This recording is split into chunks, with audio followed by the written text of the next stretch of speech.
Oh. Oh. Hey there.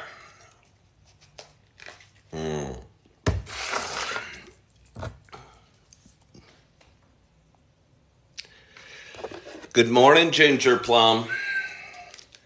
Good morning, Joan Daggett. Oh. Good morning, Perks and Angie and Audrey and Jason and Regina and Selma.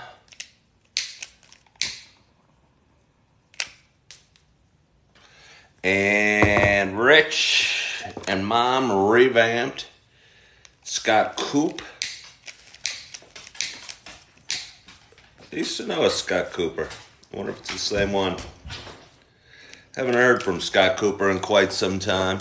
Hello, Carl Marley, Daniel, Flora, Heel, Ralph, Regina from North Carolina.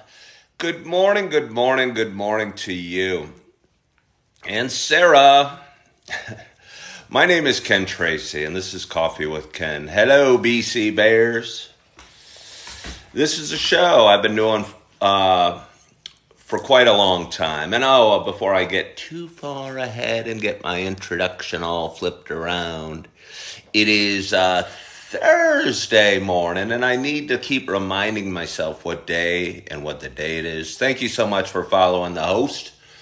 It is Thursday morning. It's about 5:16. I think it's April 13th. Happy Thursday. As I was saying, this is a little show. And this is my dog, Holly. Her nickname is Jolly. Thank you for following the host, Sarah. Her nickname is Jolly. I was just doing my stretches a little bit ago to start my day. And she laid down next to my mat and did a little stretch next to me. And I was feeling a little sad, a little blue. And a little down, and she gave me a little bit of joy, as dogs have a tendency to do. But I looked at her, and I said, "You look like a woolly mammoth," because she's an English Springer Spaniel and hasn't had a haircut in, I don't know, probably since I moved here, so at least a year. And hello, BC Bears, and I don't know, she looks like a woolly mammoth, and woolly kind of rhymes with Holly, which rhymes with Jolly. So I think woolly might be a good nickname for her. Here's her butt. Here's her back. There's what she looks like. I don't know if you can see the woolly mammoth that I'm talking about.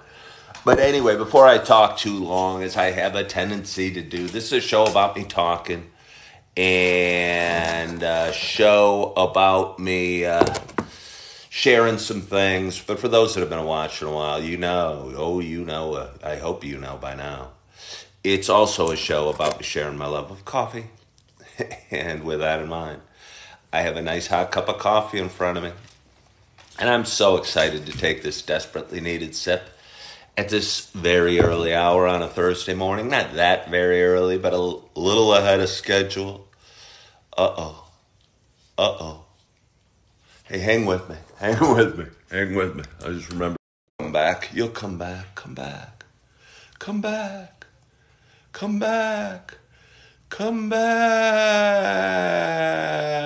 Are you still there?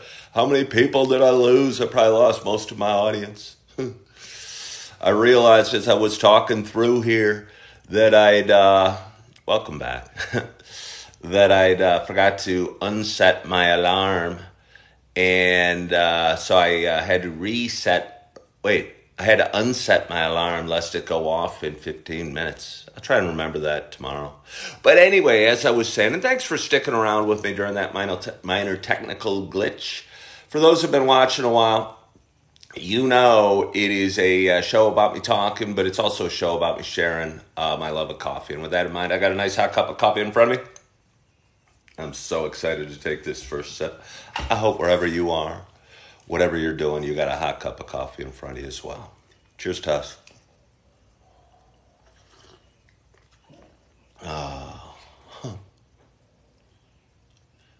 It's the Dunkin' Donuts hazelnut. I think I've taken it a little bit for granted. Almost forgot it was in my cupboard. Kind of used to be my standard, look at Holly, my standard flavored coffee. And I don't know, got so hooked on pumpkin spice last fall. Grammy Tammy, I'm 61 and never had a cup of coffee. Never had a cup of coffee. I wonder why that is, Grammy Tammy. I wonder why that is. Never curious? Hello, Christy from Louisiana. When is the last time I did something for the first time? I mean, every day I do something for the first time. Every day I take a walk or, you know, this might not really answer your, let's have another sip of coffee. You know, wake up. It's the first time I've done it exactly that way. Exactly that way. Grammy Tammy hates the taste of coffee. I can see that. It's an acquired taste for sure, kind of like beer, which I learned to acquire and drink to excess for a number of years till I stopped about a year and a half ago. Somebody's asking what kind of dog you are, Holly. Holly is an English Springer Spaniel. She's beautiful. She's a good girl. She weighs just about 50 pounds. I'm not sure if she's a little fat. She might be a little fat, but she's still beautiful. Yeah, Sumatra's a great cup of coffee. Sumatra's a great cup of coffee. Where was coffee originally made? I don't know. Answer to trivia. I don't know trivia. I don't know. Middle East, I'd say. I don't know. Somewhere in the Middle East. But anyway, it's Thursday morning. Did you hear Holly? She's saying she's a little bored. I woke this morning with a touch of sadness in my heart and feeling a little bit blue about some decisions and things I'm going to have to do in the next 6 weeks. And I think it's kind of a culmination to some activities that I've been going through over the last year and a half, some choices and decisions I've made. And, I've been living in this home in Naperville only for about a year now, but I need to move in, I don't know, about a month. And I'm not sure where I'm moving to or where I want to be or where I'm going to stay or how far I'm moving. And all those things have been kind of weighing in the back of my mind for a while. But I am going to have to move. And I don't know where and I don't know how and I don't know exactly when. And I think sometimes in life, not knowing is the scariest thing. And when we don't know, we got to proceed with faith that things are happening for a reason and a belief that good things are down the road for us and hope for the future. And I've relied heavily on belief, faith, and hope for the longest time. I mean, not the longest time, for about the last year and a half as I've gone through challenges and faced challenges and faced a series of emotions. So when I woke up this morning, feeling sad, I didn't panic. I think there's times in my life I would have panicked about it and thought I'm doomed or life sucks or whatever.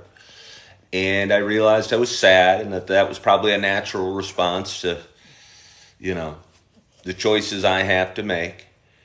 And did a little prayer and felt a little better and decided to get up and decided to make my coffee and decided to pet my dog and start my day and push play on video and start talking to you guys for a little bit. And here I am. It's now 5:21 and I'm feeling a little bit better. And hey, thank you. Thank you. I think I do maintain a good attitude. I think there's times in my life it would have weighed me down heavily. But I think as we age, I have learned to, deal with anxiety or stress or worry in a lot healthier fashions. I think for most of my life, I just dealt with anxiety and stress by drinking alcohol or smoking pot, honestly. And I don't think that's truly a good way to do it. I think it works for a short period of time, but it works till it doesn't work. And I've learned to, Holly is wedging in between my table and me. I've learned to, I don't know, find some healthier coping mechanisms. And I stopped drinking alcohol and smoking pot about 1.5 years ago. And I continue to move forward and continue to learn on the fly and continue to do my best and continue to try hard and to figure out, Holly, come on, get up. I was probably in the middle of something very wise. But Holly just kind of comes in, crams herself between me and the coffee table, and kind of rolls over till she gets a pet in the spot she wants. She's very demanding, but she's soft and she's beautiful and she's a good girl. But she is very demanding. I think she struggles with like separation anxiety a little bit. And she and I live alone here in North Naperville in a tiny little home. And I started a job. I used to be a realtor for 17 years. And I don't know, found it progressively less and less satisfying. Thank you so much for following the host. Less satisfying and less fulfilling, and left it at the beginning of the year. And only after I left it did I realize how unsatisfying and unfulfilling it was to me. It was funny, I was sitting at Starbucks last night after work, and on my way home, stopped to do a little work on these videos. And I was looking around, and I was just thinking how glad I was I didn't have to tell any of these people I was a realtor or try and see if any of them are moving or try and generate a commission. And you can try and spin it and say you're helping these people as a real estate agent. But I never looked at it really helping people. I tried to, I wanted to, but I felt my primary job as a realtor was to talk them out of using their friends or their family or the people they know that are already realtors, because everyone knows 10, and tell them why, have them use me. I don't know what the most expensive property I ever sold was, but let's have a little more coffee. I do know I want some more coffee. If I had a niche in real estate, it was... I lived in a neighborhood called Four Lakes for a while. It's in Lisle. It's about 10 minutes from here, from where I live in Naperville. And it was a real cool condo community, probably a couple thousand units, and hills and trees and lakes and swimming pools and tennis courts, and you could fish. It was a real neat, it's still a real neat area. If I had $1 jillion, I'd buy the whole thing. But I used to sell a lot of homes in that area just because I lived there, and kind of build it up as a niche. And those were lower priced condos, like studios, 1 and 2 bedroom condos that probably averaged about $150,000. I sold more expensive homes, of course, but never any mega mansion or anything like that. I did fairly well over my 17-year career, but it wasn't financial things. I think it was just when I told people, and when I shook people's hand and they go, "What do you do?" And I go, "I'm a realtor." I think somewhere, and I didn't, hello from Toronto, RJ. I think somewhere in the back of my mind or in my heart or in my soul, I didn't feel pride in it. And I didn't feel pride in saying that. And it's really hard because, I don't know, I don't know who it is, certainly me. So, and since I'm a man, I'll say men. But since I'm a human, I might say human. Tend to define themselves by what they do or their job. And if you don't feel, pride in what you do, and you're using your career as a way to define yourself, that's not a good thing. Because I think you should feel pride in who you are as a human and as a person. And even if you don't love your job or feel great about your job or whatever, looking for a new career, I think it's important we don't define ourselves by our career, honestly. And I've kind of learned that, or who we are, or as a dad, or as a friend, or as anything, because all that can kind of change, and all that can shift, and all that can be a little different one day than the next. For instance, I used to define myself as a dad, a loving father of 2 beautiful girls, and then one day I got divorced, and I was going, holy crap, who am I? What am I? where are my girls? I still struggle with that. I think that's for me, a bigger issue than I expected, and and I don't know why I didn't expect more, but it's been harder for me than I knew it would be, and I think that weighs heavily on me too, and it's probably one of the sadnesses in my life. But I don't think it was my path. I don't, you know, wish I was still. I'm twice divorced, honestly, and I don't honestly wish I was still married to either of the women I was married to. Nothing personal against them, but I just don't think it was meant to be, and I don't think it was the path that I was meant to be on. And I don't know. So here I am, drinking coffee at 5:30 in the morning on a Thursday. It's still dark out, but I see a hint of light coming up over the trees off in the east.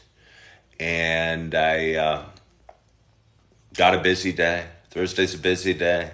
Hi, Sherry. And most of my days are busy. I work at a super target. After I left real estate, I started working at a super target, kind of an entry-level position that I'm kind of enjoying. But there's challenges to it and things I got to work through with it. And that's kind of why I woke up feeling a little sad this morning. But you can't come up with all the answers. No, RJ, my coffee I wish it was pumpkin spice, is the hazelnut. Thank you for asking, and thank you for tuning in from RJ, my global engineer friend, or my globe-trotting engineer friend. Take a swig. Good call. It is cooling off already. Good morning, Rock Dugan. Rock Dugan, where have you been? You've been gone for so long. I really like your name. Kind of reminds me of Rock Hudson. Just seems like a, fake name, honestly, a stage name. I'd love to say hello. I'm Rock Dugan. Holy crap. Whoa, hey, nice to meet you, Rock. It's a cool name. I'm a grump. I don't like pumpkin or banana. I don't know that makes you a grump. I don't know that makes you a grump, Sherry. My coffee maker at home does not make coffee hot enough, I've realized. RJ, well, that's not good. Rock Dugan, he's working a lot. Rock Dugan is working a lot, or somebody else is working a lot. Let's give you a view of Holly again. There she is down there. I don't know if you can see her. She's chilling on the floor, loving her pets, wondering when the hell I'm going to get off the phone so we can go on our walk. And then, shh, don't tell her. It's going to bum her out. I ran out of dog food last night. Going to have to create some man-made dog food. I don't know what I'm going to make for her, but I'm going to have to do something and feed it to her so she doesn't go hungry. And I got to remember, put it on my to-do list, buy some dog food at the store today. And I don't know what I have for you this morning, but I'm looking forward to my day. I'm looking forward to keep moving forward. Again, I woke with some sadness, and I think emotions, I've always been one to feel my emotions a lot and feel my experiences and kind of have some highs and lows. But I've learned to cope with them, like I said, in healthier fashions over the last year and a half, and I feel good about that. And again, I feel proud about that. And I think pride's an important thing, and loving ourselves is an important thing, and forgiving ourselves when we screw up, because we all screw up from time to time. Look at this. And we got to keep moving and keep feeling good and keep smiling and keep drinking our coffee and keep waking up and keep walking the dog and keep having breakfast and keep going to work and keep loving those we're with and loving ourselves and moving forward and enjoying the sunshine and smelling the roses and appreciating the little things in life. And I hope you do all of that today. I want to thank you for joining me on this Thursday morning. Thank you for sharing a little bit of your coffee with me. I hope you have a wonderful, wonderful day. I hope you're feeling good. Hope you had a great, great night's sleep. Hope you're living in the moment. Hope you are smelling the roses and enjoying the sunrises and enjoying the little things, because life is just a series of little things all put together, a series of moments. I like to write from time to time, and I think that'd be a good name for a book, a series of moments. But anyway, I don't want to put the cart before the horse. Before I write my book, I got to walk my dog. So anyway, I hope you guys have a wonderful, wonderful day. Again, I hope you're feeling good, loving yourself. And as always, hope to talk to you soon. Bye-bye.